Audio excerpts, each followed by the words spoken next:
Now today we have to learn about Venn diagram. So what do you mean by Venn? Actually Venn is the name of the mathematician, British mathematician. Now if you consider set, A is a set. Suppose it contains 1, 2, 3, 4, 5, 6 elements. Set B is contain 1, 3, 5, 7 element, and this C contains A, E, I, O, U. These are the 5 elements contained here. Now these sets can be shown by using a Venn diagram. Now what the Venn did here? Now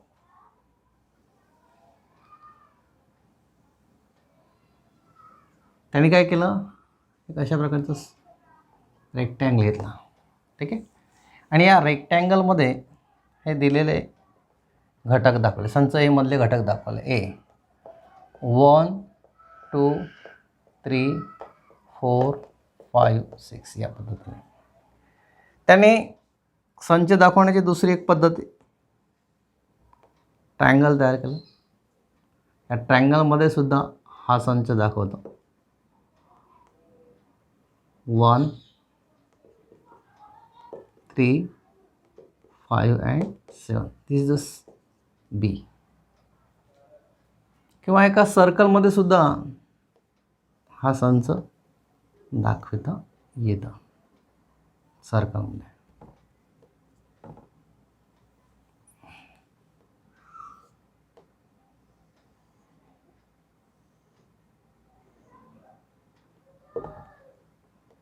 A, E, I, O, U. This is the set C. त्यांनी अजून एक पद्धती सांगितली आहे. दिलेल्या संचला याही पद्धतीने दाखवता येते. समजा संच ए दाखवायचे असेल 1, 2, 3, 4, 5 असे 4 ते 5 प्रकारचे जे डायग्राम्स त्याने वापरले आहे, त्या डायग्रामला म्हटलेलं आहे वेन डायग्राम. आता हे असंच का दाखवण्यात आलेलं आहे? याच्यापैकी सगळ्यात पॉप्युलर म्हणजे हे तीनही डायग्राम आहेत. तीनपैकी ही जी शेवटचा शेप आहे याला म्हणतात ओव्हल शेप, अंडाकृती. ते याच्यामुळे की फर्दर मॅथमॅटिक्समध्ये या वेन डायग्रामचा उपयोग केलेला आहे. समजा त्यांनी काय केलं की एक संच घेतला ए आणि बी, these are the two sets, आणि हे ओव्हल शेपमध्ये दाखवलेलं आहे. पहिल्यामध्ये घटक घेतले 1, 2, 3 आणि दुसऱ्यामध्ये घटक घेतले 1, 4 आणि 9. मग या दोन संचामध्ये काहीतरी संबंध दर्शविले आहे. दिस इज, या संबंधाला म्हटलं आहे एफ फॉर फंक्शन हिअर. मग अशा प्रकारचे संबंध म्हणजे कोणते संबंध असतील? म्हणजे या ठिकाणी 1चा वर्ग 1, 2चा वर्ग 4, 3चा वर्ग 9, म्हणजे अशा प्रकारचे यांनी संबंध दर्शवले. F from set A to B. हे सगळे एक्स असतील ना, हे सगळे वायस असतील, तर f is a function operating from x to y. आणि नंतर याला f of x is equal to y असे स्वरूपामध्ये म्हणतात. This is the function of this, y is a function of this. समजा याला आपण एक्स मानलं तर हा एक्सचा स्क्वेअर म्हणजे वाय होईल. म्हणजे वायमध्ये आलेल्या ज्या संख्या आहेत त्या याचा स्क्वेअर केला म्हणजे अशा प्रकारचं रिलेशन तयार करणे त्याला म्हणतात फंक्शन ऑफ एक्स. तर हे सर्व एक्सप्लेन करण्यासाठी या वेन डायग्रामचा उपयोग त्यांनी केलेला आहे.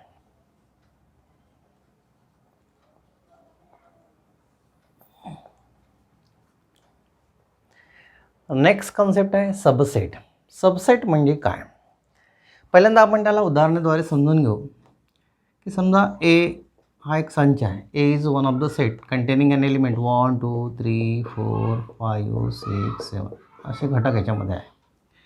आणि बीमध्ये suppose this is a set of odd number up to this year. आता इथे निरीक्षण करा, बी संचातील प्रत्येक घटक तिथे उपलब्ध आहेत. 3 आहे, 1 आहे, 5 आहे, 7 आहे. बीचे संपूर्ण एलिमेंट एमध्ये आहे. तर अशा वेळेस B is called the subset of A. B is called the subset of A आणि त्याला या पद्धतीने लिहिली जाते, B is a subset of A.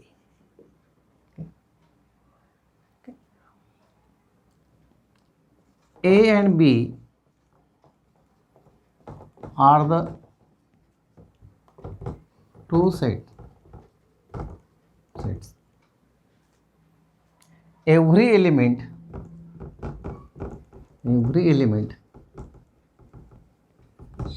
of set B contains in set A.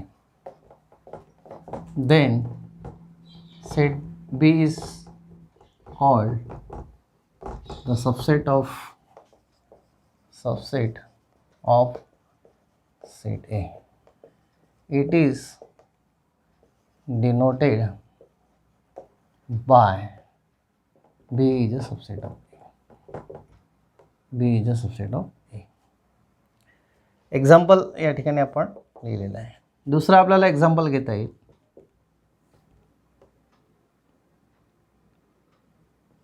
D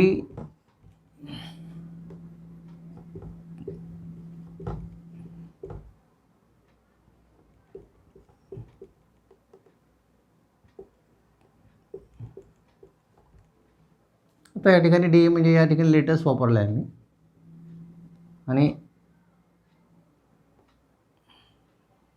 E हा संकेत आहे PAST. ओके, हे letter मी निवडत आहो. आता या ठिकाणी बघा की सर्वच्या सर्व एलिमेंट पी इथे उपलब्ध आहे, ए उपलब्ध आहे, एस उपलब्ध आहे, टी उपलब्ध आहे. म्हणजे सर्वच्या सर्व एलिमेंट कुठे आहेत, ईमध्ये आहेत आणि म्हणून याला E is the subset of D. E is the subset of D.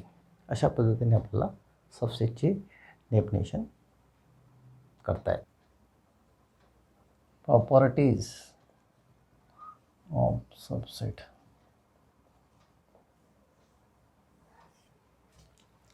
Properties of subset. आता सबसेटचे काही प्रॉपर्टी दिले आहेत. पहिली property, every set is a subset of itself. प्रत्येक संच हा स्वतःचा उपसंच असेल. Every subset like a every angle is congruent to itself.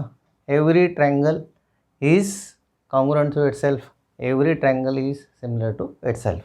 त्याच पद्धतीने दुसरा, एखादा एम्प्टी सेट असेल तर empty set is a subset of every set. That is empty set. जर रिकामा संच दिला असेल, फॉर एक्झाम्पल ए दिलेला आहे 1 2 3 आणि रिकामा संच दिलेला आहे 5.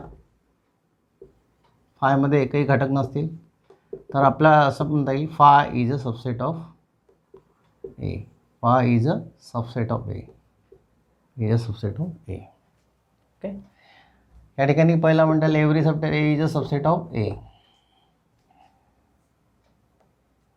तिसरा दिला, if A is equal to B. समजा आपल्याला एक्झाम्पल इथे घेता येईल, ए संच दिलेला आहे, याच्यामध्ये आपण EAT घेतला आणि बी संच घेतला आहे TEA.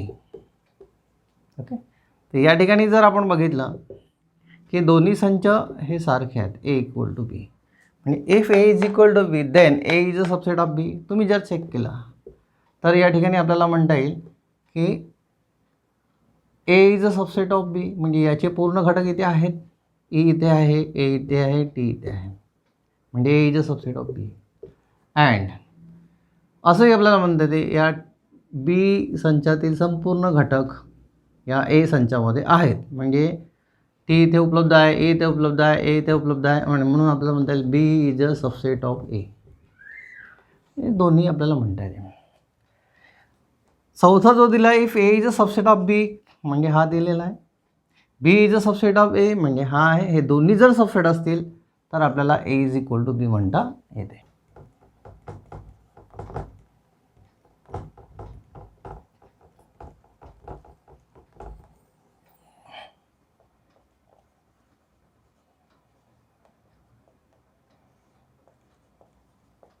Topic is that universal set. इथे डेफिनेशन लिहून ठेवलेली आहे. Suitably chosen non empty set of which all the sets under consideration are subset of that set is called a universal set. आपण पहिल्यांदा उदाहरण घेऊन ह्या सगळ्या गोष्टी समजून घेऊ. व्हॉट डीन बाय युनिव्हर्सल सेट. ए अशा प्रकारचा संच आहे. 1 2 3 4 5 6 7 8. ठीक आहे. पी अशा प्रकारचा संच आपण घेतला आहे. याच्यामध्ये 1 3 5 7. सी अशा प्रकारचा संच घेतला की याच्यामध्ये 1 2 4 6 8 अशा प्रकारे घेतला. ओके. आता या ठिकाणी आपण आता निरीक्षण करूया. संपूर्ण बीचे जे घटक आहेत ते ए मध्ये आहे. म्हणजे बी इज अ सबसेट ऑफ ए आपल्याला म्हणता येईल. एचे घटक बी मध्ये आहेत का? पूर्ण नाही आहेत. Okay. So similarly here all the elements 1 2 4 6 and 8 are present in set A. Therefore C is also called as subset of A. मग हा जो सेट यूज केलेला आहे आपण, जो मोठा संच आहे त्या संचाला म्हणतात युनिव्हर्सल सेट. युनिव्हर्सल म्हणजे सगळ्यात मोठा. आता डेफिनेशन बघा. A suitably chosen non empty set. आपण हा एक सुटेबली चोजन केलेला आहे non empty set of which, असं की all the set under consideration, म्हणजे याच्या अंडर कन्सिडरेशननी हे जे काही आपण सेट घेतलेले आहे ते सर्व सेट त्या सेटचे सबसेट असतील. ओके. तर त्या संचाला जो चोजन केलेला आहे त्याला म्हणतात युनिव्हर्सल सेट. आणि it is denoted by you, capital you. आणि म्हणजेच या ठिकाणी हा जो संच ए आपण घेतलेला आहे याला आपल्याला यू सुद्धा म्हणता येते. ओके. जर आपण याला यू म्हटलं तर that is B is a subset of U and C is a subset of U असं आपल्याला म्हणता येते. ठीक आहे. So here U is a suitably chosen such that here all the set B and C are the subset of universal set U.